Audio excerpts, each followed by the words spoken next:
Welcome to the Genius Factory. Enjoy the video. You begin by making sure your iPhone and AirPods are ready.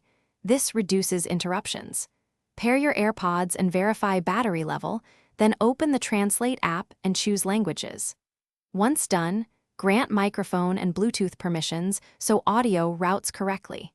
You do this first because permissions control whether spoken input reaches the app. Now move straight into app settings to link audio output to your AirPods so translations stream into your ears without manual switching. You enable Live Translate inside conversation mode and immediately pick your AirPods as the output device. This ensures translated audio goes to your earbuds. Make sure the app uses the device microphone or the AirPods mic, depending on distance and noise. Once the audio route is confirmed, adjust mic sensitivity so it captures voices without clipping. You do this because too high sensitivity picks up background noise, too low misses phrases. Now start a test phrase. To confirm both sides, hear clear translation. You use Live Translate by tapping to speak and listening for the rendered translation in your AirPods.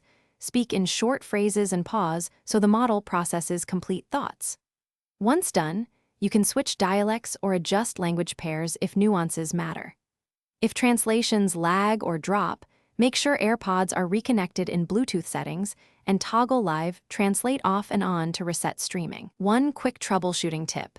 Restart the Translate app and your AirPods if audio routing remains inconsistent, then retry.